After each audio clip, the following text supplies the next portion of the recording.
আইয়ুহাল্লাযীনা আমানু, ও ঈমানদারেরা শোনো, ইন্না মিন আজওয়াজিকুম, নিশ্চয় তোমাদের কারো কারো স্ত্রী, ও আউলাদিকুম, কারো কারো সন্তান, আদুওয়াল লাকুম, তারা তোমাদের শত্রু হবে। স্ত্রী এবং সন্তান কি হবে? শত্রু। বলছেন কে? আল্লাহর কথায় কোনো ভুল আছে নাকি? সন্দেহ নাই। ফাহযারুহুম, সুতরাং স্ত্রী এবং সন্তানের ব্যাপারে তোমরা সাবধান হও। আমার ভাইয়েরা, পুরা জীবনের সব পরিশ্রম যাদের পিছনে, মাথার ঘাম পায়ে ফেলে গায়ের রক্ত পানি বানায়া যাদের জন্য খাইটা খাওয়াচ্ছেন, এই স্ত্রী সন্তান যদি শত্রু হয়, এসে দুর্ভাগ্য আর নেই। আল্লাহ বলছেন তোমাদের কারো কারো স্ত্রী, কারো কারো সন্তান তোমাদের শত্রু হবে, সাবধান তাদের ব্যাপারে। সাবধান মানে হলো তারা যেন শত্রু হতে না পারে, সে বিষয়ে সাবধান হওয়া দরকার। হাসরের দিন অনেক বাবা সন্তানের মামলায় জাহান্নামী হবে, অনেক স্বামী তার স্ত্রীর মামলায় জাহান্নামী হবে। তারা আল্লাহর কাছে বলবে,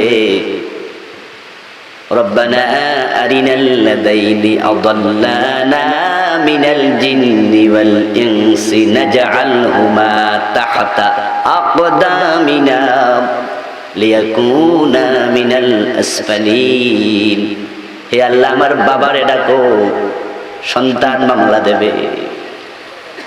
আমি একা জাহান্নামে যাব না, আমার বাবারে ডাকো। নাজআলহুমা তাহতা আকদামিনা, বাবারে আমি পায়ের নিচে রাখতে চাই। বাবারে পায়ের নিচে রাখার জন্য আল্লাহর আদালতে মামলা করবে সন্তান।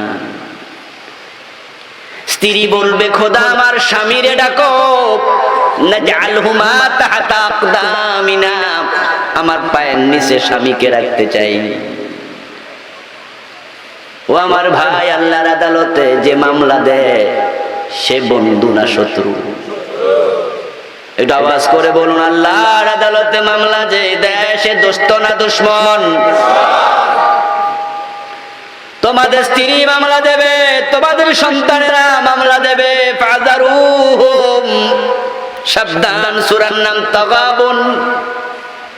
ওই সূরার মাঝে কিয়ামতের দিনকে তাগাবুন বলা হয়েছে। ইয়াউমাত তাগাবুন, তাগাবুন মানে ইয়াউমুল কিয়ামা, কিয়ামতের দিনকে তাগাবুন বলা হলো।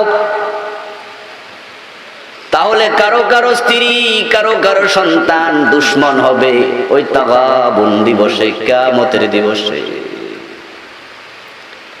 যে সন্তানের কপালে চুমু খাচ্ছেন, যে স্ত্রী গয়নাগাটি কেনার জন্য নিজের গায়ের রক্ত পানি করা টাকা খরচ করে তার মুখের এক টুকরো হাসির জন্য লাখ লাখ টাকা দিচ্ছেন, ওই স্ত্রী যদি, ওই সন্তান যদি আল্লাহর কাছে মামলা দেয়, আপনাকে পায়ের নিচে রেখে তারা জাহান্নামে যেতে চায়, এমন স্ত্রী এমন সন্তান হওয়ার সে না হওয়া অনেক ভালো। আমার ভাইয়ারা, আমার আজকে আলোচ্য বিষয় দেয়া হয়েছে সন্তানের প্রতি মা বাবার দায়িত্ব কর্তব্য কি। আমরা পিতামাতার প্রতি সন্তানের দায়িত্ব কর্তব্য নিয়ে অনেক আলোচনা করি এবং শুনে থাকি, কিন্তু শুধু পিতামাতার প্রতি সন্তানের নয়, সন্তানের প্রতিও পিতামাতার দায়িত্ব কর্তব্য আছে না নাই? আমার ভাইয়েরা, আজকের পৃথিবীতে বলুন তো আপনারা, ভালো মানুষের সংখ্যা কম না বেশি? আমাদের সমাজে শিক্ষিত মানুষ দিন দিন বাড়তেছে। আজ থেকে 30 বছর আগে পুরো এক গ্রাম মিলেও একজন মেট্রিক পাস পাওয়া যেত না। যদি মেট্রিকে কেউ ফার্স্ট ডিভিশন পেত, তাকে দেখার জন্য লোকজন সাইকেল চালায়া 10 মাইল দূরেও যাইত, ঠিক কিনা? আর পুরা এক ইউনিয়নে খুঁজে একজন এমএ পাস পাওয়া যেত না। শিক্ষিত মানুষ ছিল বড়ই কম, কিন্তু ভালো মানুষ ছিল অনেক বেশি। বাংলাদেশের অনেক গ্রামে গরু ঘর ছিল না, গরু গাছতলায় বেঁধে রাখত।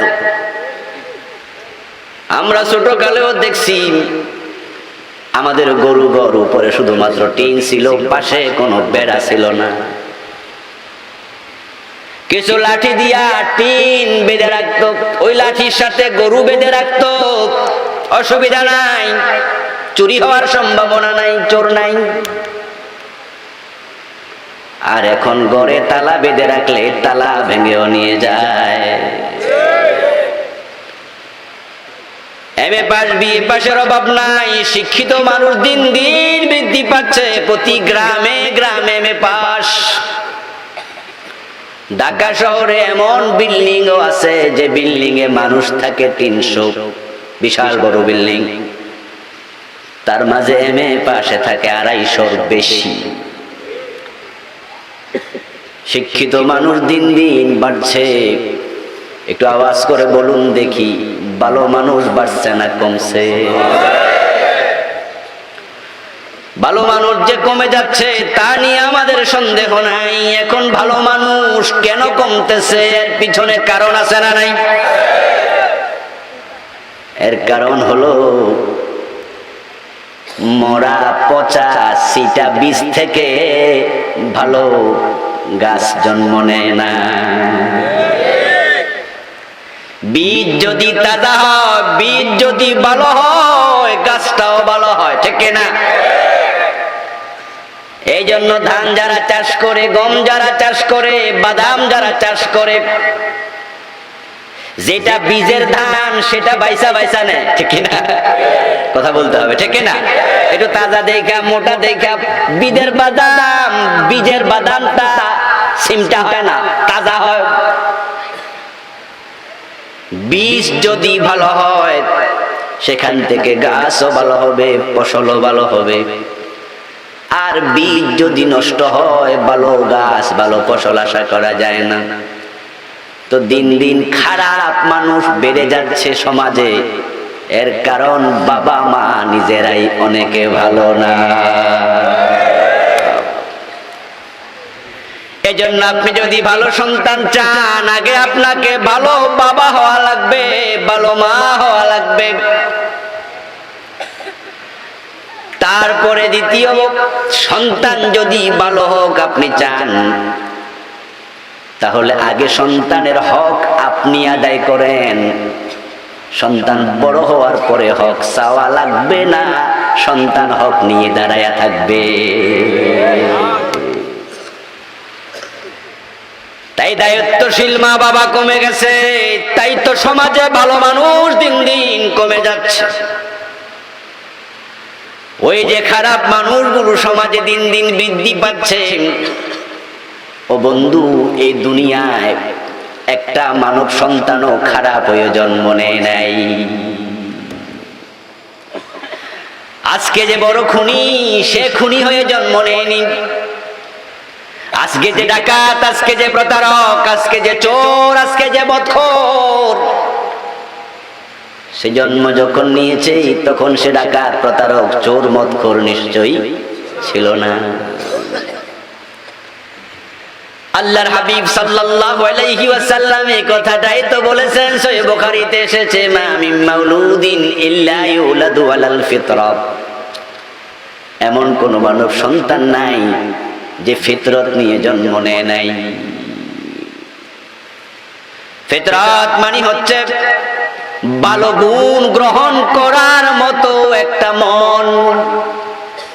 ফিতরাত মানে হচ্ছে তাওহীদ গ্রহণ করার মানসিকতা। ফিতরাত মানে হচ্ছে ওই যে রূহের জগতে আল্লাহ তাআলা প্রশ্ন করেছিলেন, আলাস্তু বিরাব্বিকুম ক্বালু বালা। ওই বালা নিয়ে জন্ম নেয়ার সময় ভালো মন নিয়ে এসেছে প্রতিটা মানুষ, তাওহীদ গ্রহণ করার মতো মানসিকতা নিয়ে এসেছে প্রতিটা মানব শিশু। ক্বালু বালা, আল্লাহর ওয়াহদানিয়ত রুবুবিয়ত স্বীকার করে, তার সাথে কুফরি করে আসে নাই, ওই স্বীকৃতি নিয়ে এসেছে। এটাই ফিতরাত। সে চোর হয়ে আসেনি, কাফের হয়ে আসে নাই, ডাকাত হয়ে আসে নাই, মিথ্যুক হয়ে জন্ম নেয় নাই। সে এসেছিল ফিতরত নিয়ে। তাহলে তাকে খারাপ বানালো কে? এবার আল্লাহর হাবিব বলছেন, ফাবওয়াহু ইউহাব্বিদানিহি। ওই বাচ্চাটা আস্তে আস্তে বড় হয়েছে, তার মা বাবা তাকে ইহুদি বানায়া ছাড়ছে। আও ইউনাসসিরানিহি, সে জন্মসূত্রে খ্রিস্টান ছিল না, মা বাবা তারে খ্রিস্টান বানাইছে। আও ইউমাজ্জিসানিহি, যে জন্মসূত্রে মাজুসি অগ্নি পূজক ছিল না, মা বাবা অগ্নি পূজক বানাইছে। তাহলে এতে বোঝা যায় মানব শিশু যারা খারাপ হচ্ছে, চোর হচ্ছে, ডাকাত হচ্ছে, ইহুদি হচ্ছে, খ্রিস্টান হচ্ছে, মদখোর হচ্ছে, গাঁজাখোর হচ্ছে, এর পিছনে মা বাবার দায়িত্ব আছে না নাই? প্রচারের স্বার্থে চ্যানেলটি সাবস্ক্রাইব করে বেল আইকনে ক্লিক করুন।